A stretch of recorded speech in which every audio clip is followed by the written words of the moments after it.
बिस्मिल्लाहिर्रहमानिर्रहीम। नाज़रीन, मरीम नवाज साहबा की प्रेस कॉन्फ्रेंस ने ट्रक अड्डों में खलबली मचा दी है और खौफ व हरास का ऐसा आलम वहाँ तारी हुआ है कि तवक्को नहीं थी, अंदाज़ा नहीं था।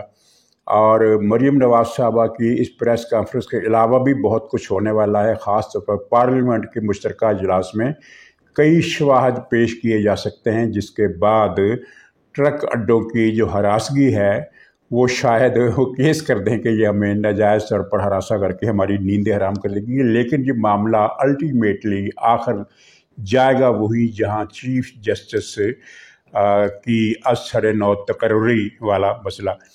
और इसी तरह शहबाज शरीफ साहब ने जो दंदान साज को जवाब दिया है वो बड़ा ज़बरदस्त है और बड़े तरीके से उन्होंने दंदान साज को ये बात भी बावर करा दी है कि तुम आईनी खिलाफ वर्जी के मुर्तकब हुए हो। लेकिन इनसे पहले इमरान खान के जलसे का कुछ पोस्टमार्टम ज़रूरी है। इस पर काफ़ी लंबी बात हो सकती है, क्योंकि वो क्या कहते हैं कि हकायत जब मज़ेदार हो जाए तो उसका तवील होना भी ज़रूरी है, लेकिन ज़ाहिर वक्त नहीं होता इतना। लेकिन मुख्तसर तौर पर मैं कोशिश करूँगा कि उसके 3-4 पहलुओं पर मैं बात कर सकूँ। बहस ये थी कि ये जलसा कितना बड़ा था। ये कितना बड़ा था इसका अंदाज़ा आप इस अमर से लगा लीजिए कि पीटीआई के सोशल मीडिया को अपनी तारीख में पहली मरतबा ये अंदाज़ इख्तियार करना पड़ा कि नहीं जनाब, जलसा बड़ा था, जलसा छोटा नहीं था, जलसा बड़ा था।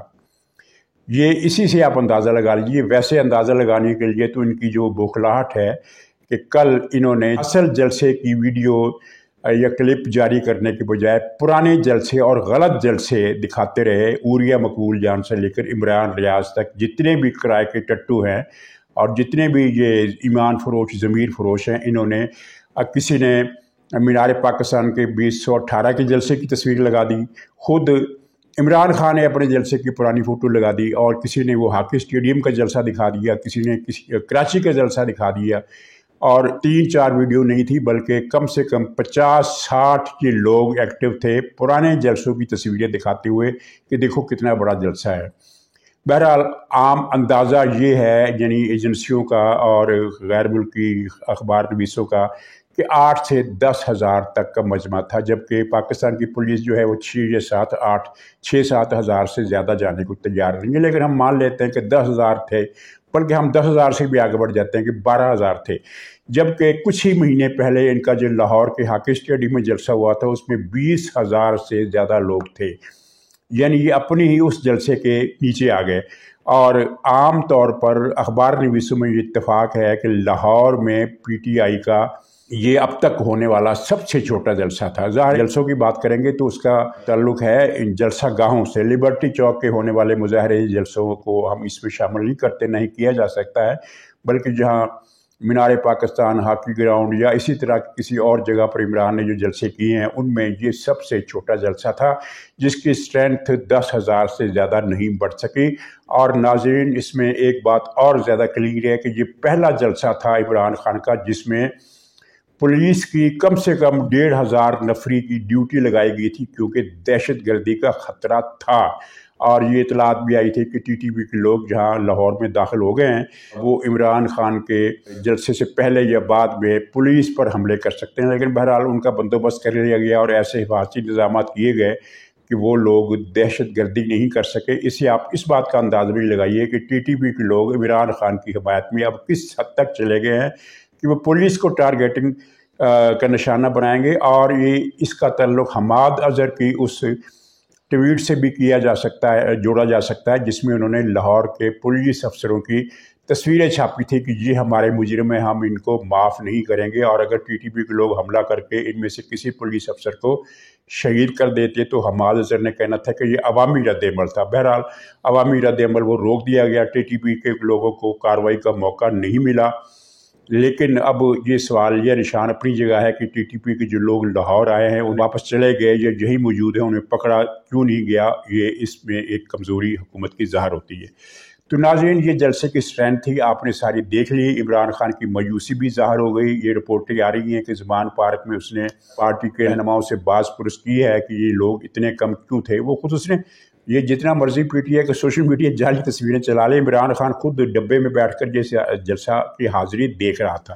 دوسرا پہلو اس کا یہ ہے کہ اس کا خوف، آپ نے اسے دیکھا کہ تقریر میں یہ بند کھڈے میں، بلٹ پروف کھڈے میں کھڑا ہو کر اور بلٹ پروف جیکٹ پہن کر اس نے کہا کہ لوگوں کو خوف کا بت توڑ دینا چاہیے۔ یعنی خود ہی اس کا خوف آپ اندازہ کریں کہ اب تک دنیا میں جس بھی لیڈر کو جان کا خطرہ ہو وہ بلٹ پروف، وہ جو ڈائس ہوتا ہے اس کے اوپر ایک شیشہ لگا دیتے ہیں بلٹ پروف، اور اس کے پیچھے سے کھڑے ہو کر وہ خطاب کرتا ہے۔ نواز شریف اور مریم صاحبہ کو بھی یہ بلٹ پروف ڈائس دیے گئے تھے، انہوں نے یہ بلٹ پروف شیشہ ہٹوا دیا۔ لیکن عمران خان دنیا کا پہلا لیڈر ہے جس نے بلٹ پروف ڈائس پر اکتفا نہیں کیا، اس کا خوف اس سے کم نہیں ہوتا تھا، اس نے بلٹ پروف کھڈا بنایا۔ کھڈا آپ سمجھتے ہیں دڑبے کو کہتے ہیں، ڈربا اور دڑبا دونوں ایک ہی لفظ کی مختلف شکلیں ہیں جس میں مرغیاں بند کی جاتی ہیں۔ پنجابی میں اس کو کھڈا بھی کہا جاتا ہے اور کھانچا بھی کہا جاتا ہے۔ تو ایک بلٹ پروف کھانچا بنوایا گیا چاروں طرف سے جو بلٹ پروف تھا اور جس کا شیشہ بھی بلٹ پروف تھا، لیکن اندازہ کیجئے اس کے خوف کا کہ اس سے یہ پھر بھی یہ خطرہ تھا کہ شاید کوئی گولی اتنی طاقت کی آئے کہ وہ بلٹ پروف شیشہ بھی توڑ دے۔ تو اس نے جو خطاب کیا وہ خطاب ایک بلٹ پروف جیکٹ پہن کر کیا، یعنی ہر طرف سے سیکورٹی انتظامات، 500 گز تک کوئی آدمی پاس پھٹک نہیں سکتا، پھر بلٹ پروف کھڈا، بلٹ پروف ڈربا، پھر اس کی دیواریں بلٹ پروف، پھر اس کے اندر اس کے دائیں بائیں سے بے شمار سیکورٹی گارڈ، اور پھر اس کے اندر کھڑا ہوا ہے تو بلٹ پروف جیکٹ پہن کر کھڑا ہوا ہے اور کہہ رہا ہے کہ لوگوں کو خوف کا بت توڑ دینا چاہیے، خوف کی زنجیریں توڑ دینی چاہیے۔ اور ان کو شرم نہیں آئی پی ٹی آئی والوں کو کہ اتنا بزدل لیڈر پوری ہسٹری میں میرے خیال میں اس سے زیادہ تو خیر کا سوال ہی نہیں پیدا ہوتا، کوئی اس کے برابر کا بزدل لیڈر بھی نہیں دیکھا گیا جتنا بزدل یہ ہے۔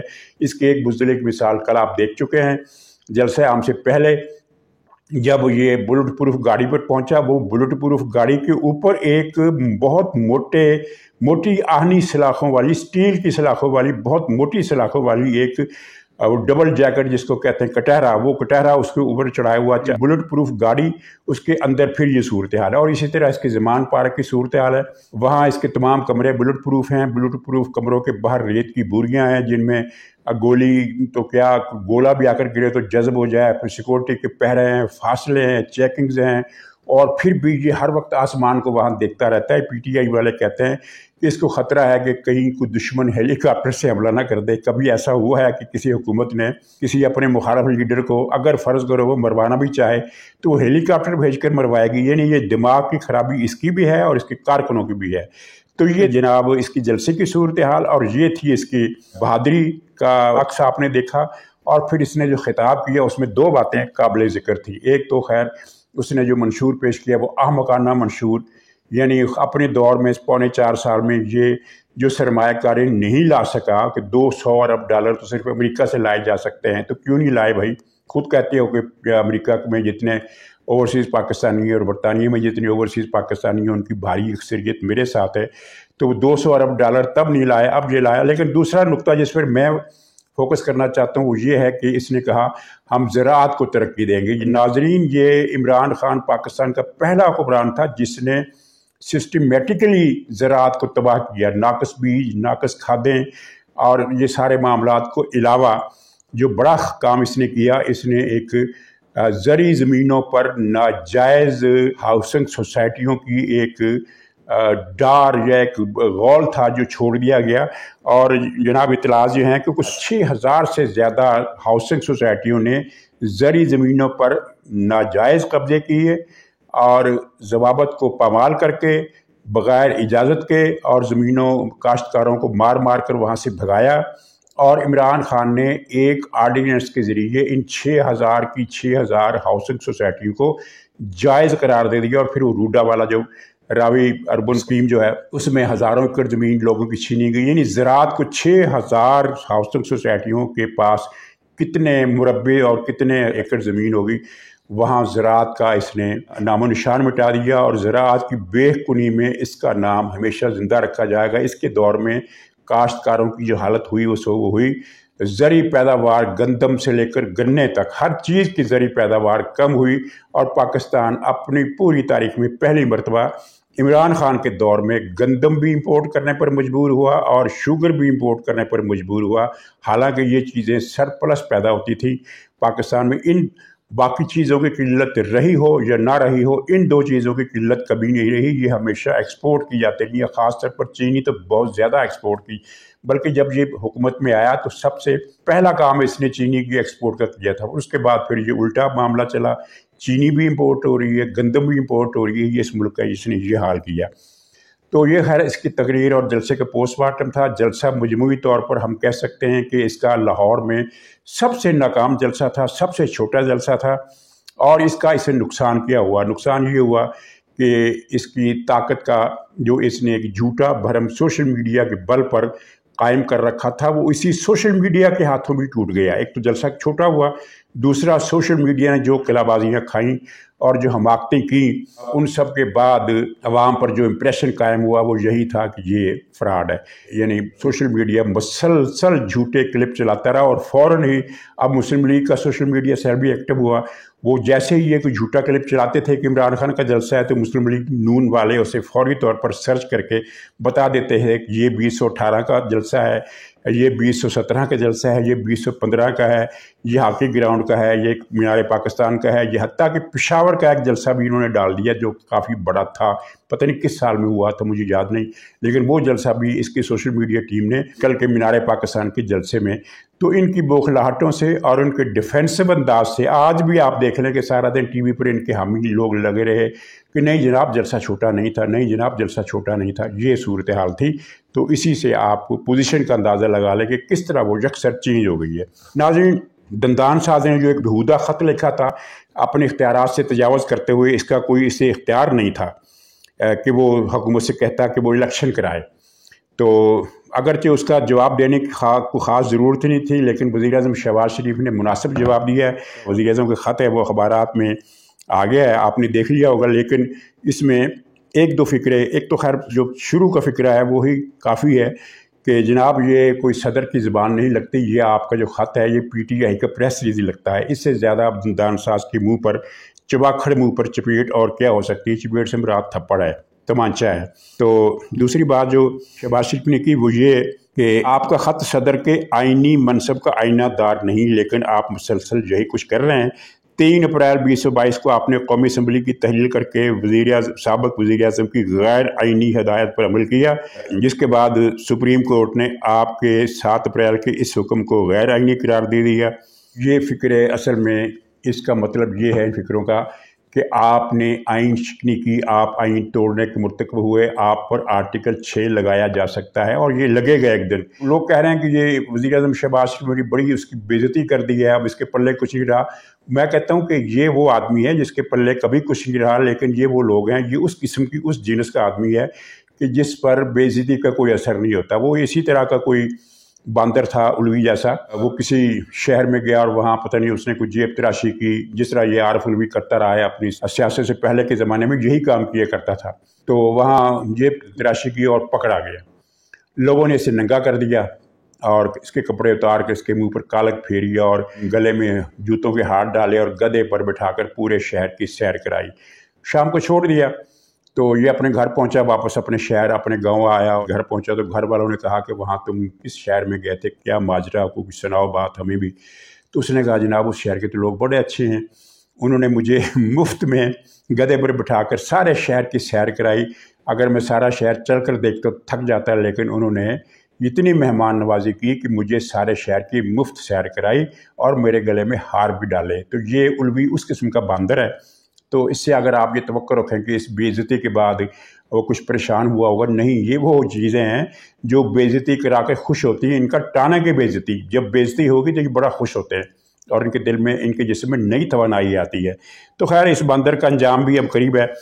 تو لیکن اس سے زیادہ اہم جو تقریر ہے وہ ہے مریم صاحبہ کی، جو انہوں نے پریس کانفرنس کی ہے۔ ایک تو خیر انہوں نے یہ کہا مریم صاحبہ نے کہ میرے پاس ان کا اشارہ تھا ٹرکوں کا، جو پنجاب والا اڈا ہے نا، ٹرک اڈا، اس کے بارے میں، کہ وہاں کی کچھ لوگوں کے بارے میں میرے پاس ایسی چیزیں ہیں کہ اگر میں بیان کر دوں تو بحران پیدا ہو جائے۔ آپ اندازہ کر سکتے ہیں کہ یہ کیا چیزیں ہوں گی، ساز باز کے مسئلے ہوں گے، पैसे वसूली के मसले होंगे, साजिश के मसले होंगे।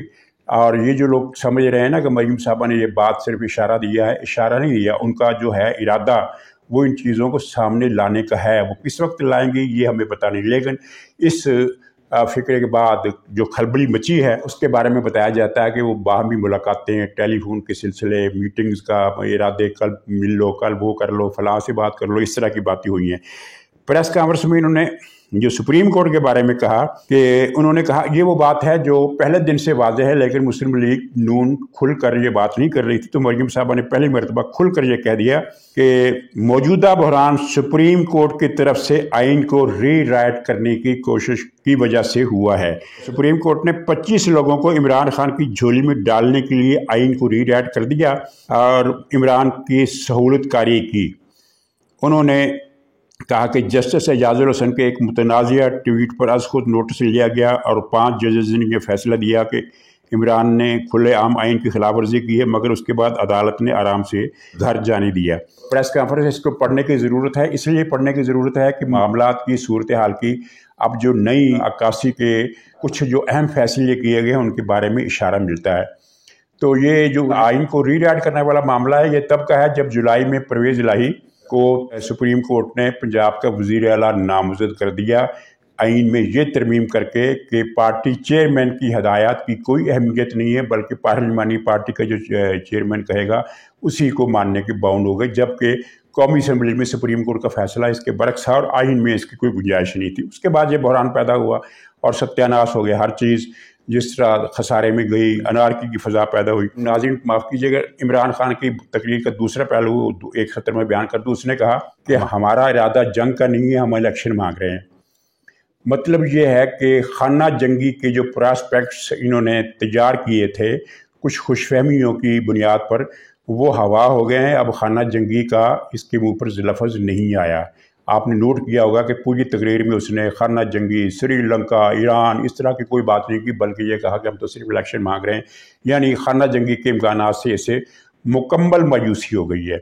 टीटीपी का फैक्टर अभी तक मौजूद है, लेकिन उसका बंदोबस्त भी इदारों ने कर रखा है कि उन्हें यानी इजाज़त नहीं दी जाएगी, ऐसा मौका नहीं दिया जाएगा कि वो टारगेट किलिंग करें और दहशत गर्दी करें। कुछ चीज़ें ऐसी हैं जो ज़ाहिर सामने नहीं लाई जाती, लेकिन अंदर ही अंदर नई अस्करी क़यादत ने तैयारी कर ली है। और ये तैयारी कोई इतना अजूबा बात भी नहीं है, इसलिए कि बाजवा वगैरह जो थे वो तो बाजवा फैज़ वो तो टीटीपी को सरपरस्ती दे रहे थे, वो तो टीटीपी को अपने आइंदा अज़ाइम की तकमील के लिए इस्तेमाल करने का फ़ैसला कर चुके थे। टीटीपी को पाकिस्तान में वही लाए, इन्होंने ट्रेंड किया, इन्होंने उनको जेलों से छुड़वाया, पैसे दिए, घर दिए। ये बाजवा फैज़ जंगी मुजरम है पाकिस्तान के। ये मैं बता दूं आपको, कभी ना कभी इन पर जंगी जुर्म का केस भी चलेगा। तो अब जो इतलात हैं वो ये है कि पार्लियामेंट के मुश्तरका इजलास में किस तवार कई चीज़ें लाई जाएंगी, जिनमें ख़ास तौर पर हाई कोर्ट लाहौर और सुप्रीम कोर्ट के मामलात जो हैं वो अयां किए जाएंगे, बल्कि उरियां किए जाएंगे, जिनके बाद बड़ा महाल हो जाएगा कुछ जजों के लिए अदालत में बैठे रहना। या तो वो इस्तीफ़ा देने पर मजबूर हो जाएंगे, या उन्हें मजबूर कर दिया जाएगा, या उनके पर काट दिए जाएंगे, या कुछ और किया जाएगा। तो ये जो पार्लियामेंट का मुश्तरका इजलास है, इसमें किसी भी दिन कोई भी चीज़ सामने आ सकती है, ये अभी आप देखने की बात है। तो नाज़रीन, आखिर में मैं ये बता दूँ कि इनका जो मज़हब का मजाक उड़ाने का सिलसिला है वो अभी रुका नहीं। वो जो है ना, वो ज़िना आम है यारान नुक्तादां के लिए का पैगम्बर, बदकारी का जो है मुबल्लग, और फाशी और यानी कि नंगे गीत गाने वाला अबरारुल हक, उसने कल लाहौर के जलसे में एक जगह बात की। उसने कहा कि यानी ज़मान पार्क में, कि इमरान खान की हिफाजत दीनी फरीज़ा है और ये इबादत है। नाज़रीन, ये पहला फ़िक्रा नहीं है, इससे पहले कितने ही फ़िक्रे आ चुके हैं। मसलन ये कि शब कदर जो रमज़ानुल मुबारक में लैलतुल कदर कहलाती है, लैलतुल कदर जो है इमरान खान की तकरीर से ज़्यादा अहम नहीं है, बल्कि इमरान खान की तकरीर, इमरान खान की शख्सियत शब कदर से, लैलतुल कदर से अफजल है। ये फतवा मौलवी तारक जमील उर्फ़ तिलंबे का रास्पुटीन, उसकी मौजूदगी में ये दिया गया और उन्होंने इस पर साद किया। इसके अलावा वो ये चीज़ें भी आती रही हैं कि हाँ जो पैगंबर थे माजी के, आज का इमरान खान। और ख़ुद इमरान खान ने कहा कि जिस तरह अल्लाह के रसूल अल्लाह का पैगाम लेकर जाते थे, मैं आपको ये ड्यूटी देता हूँ कि आप भी मेरा पैगाम उसी तरह लेकर जाएं, आप मेरे रसूल हैं। और फिर अल्लाह ने रसूलुल्लाह सल्लल्लाहु अलैहि वसल्लम की तरबियत की 22 साल तक अल्लाह ने, उसी तरह मेरी भी तरबियत अल्लाह ने 22 बरस तक की है। और अपने मिशन को इसने पैगंबरों के मिशन से अफजल करार दिया, और ये भी कहा कि कब्र में मेरी हमायत करने या ना करने के बारे में सवाल होगा। तो ये चीज़ें अब फैलती जा रही हैं। अब ख़ास तौर पर एक शरारत जो की गई है वो है तो बड़ी ही पोश किस्म की साजिश, लेकिन गुस्ताखी के पहलू से वो बड़ी संगीन है। वो ये है कि उसने एक नज़म बनाई है PTI वालों ने, जिसमें ये कहा गया है कि कुरान पाक में सूरा इमरान भी है। ये इशारा है सूरा आले इमरान की तरफ, लेकिन आले इमरान को बजाय इसने कहा कि सूरा इमरान है। ये लोगों को बावर करा रहे हैं कि अल्लाह ताला को पहले ही पता था कि इमरान खान आएगा, इसलिए उसने एक सूरा इमरान पहले से कुरान में डाल दिया। आज से 1400 साल पहले सूरा इमरान डाल दी। और इतलात ये हैं कि ये ढिमकीरी जो है खबासत की, ये उरिया मकबूल कज़ाब की तरफ से दी गई कि ये बात चलाओ। अब वो जो उम्रा करने जाता है तो वहाँ जाकर भी झूठ बोलता है, झूठी ट्वीट से करता है। आपने देखा होगा कल भी इसने जलसे की झूठी वीडियो, पुरानी वीडियो शेयर की, और इसके अलावा भी झूठ बोलता रहता है। तो ये नबूवत का पाठ भी इसी ने पढ़ाया इमरान खान को कि तुम नबूवत का दावा कर दो, कौम ईमान ले आएगी। और अब ये सूरा इमरान वाला जो है ये है तो एक बड़ा पोश किस्म का इक़दाम, लेकिन गुस्ताखी में इसकी संगीनी जो है वो कम नहीं है। और उलमाए कराम को इसका नोटिस लेना चाहिए, जो कि इंशाअल्लाह ताला वो नहीं लेंगे। तो नाज़रीन इजाज़त दीजिए, इंशाअल्लाह अगले व्लॉग में फिर मुलाकात होगी। तब तक के लिए खुदा हाफिज़।